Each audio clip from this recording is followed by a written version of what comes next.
I am not a natural risk taker. However, our world has been significantly changed by people who have taken risks.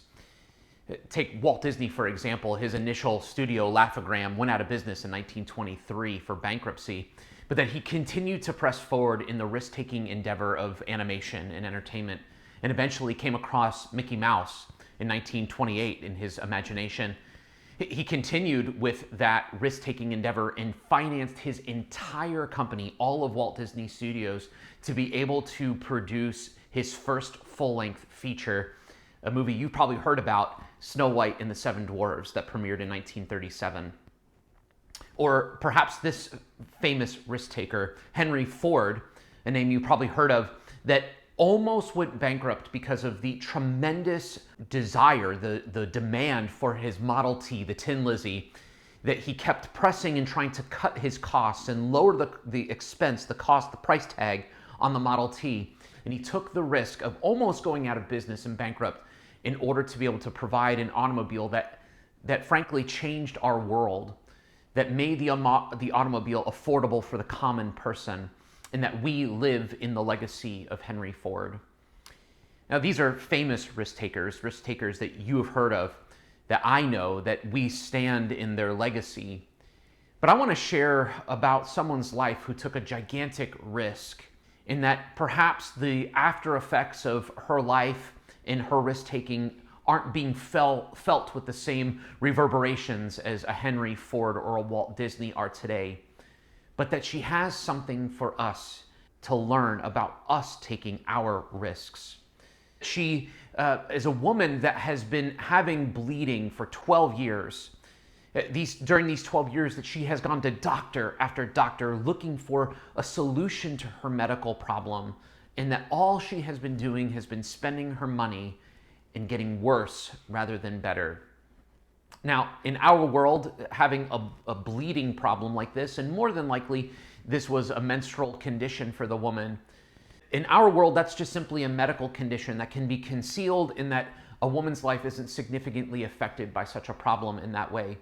But that in their world, this was not just a medical condition. This was a spiritual condition. This was a condition that affected every aspect of this woman's life.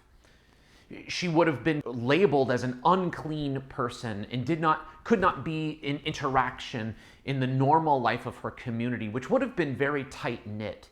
But that people would have been fearful of her because her uncleanness can be passed to someone else. Not even just to another person, but that uncleanness could be passed onto people's food or people's water or people's clothing. In the world of ancient Judaism, that if something became unclean, it either needed to be destroyed or needed to go through a ritual purification in order to be able to be used again in common life.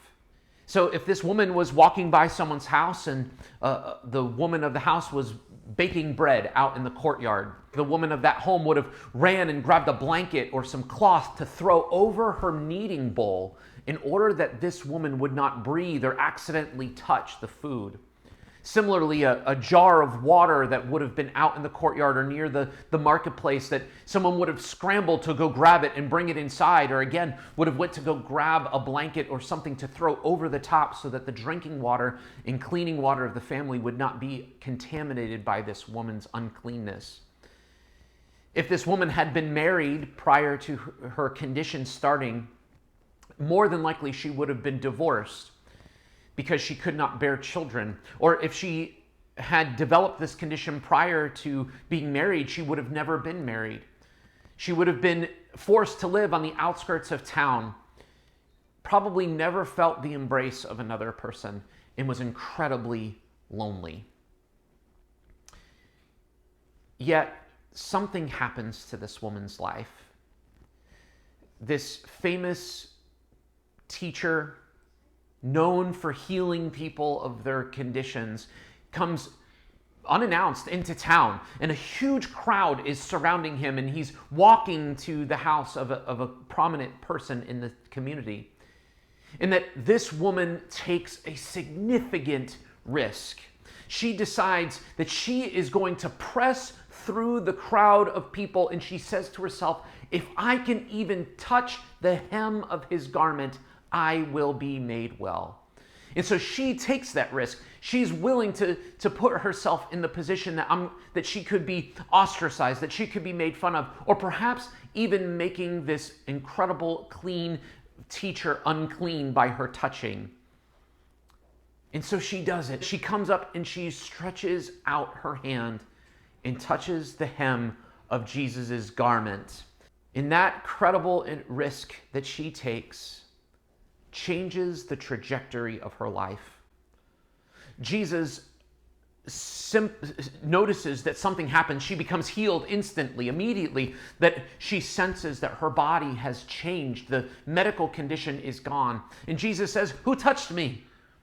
And of course, people are kind of like, there's a pile of people here that are all around pressing in on you. How can you possibly ask who touched you? But Jesus knew.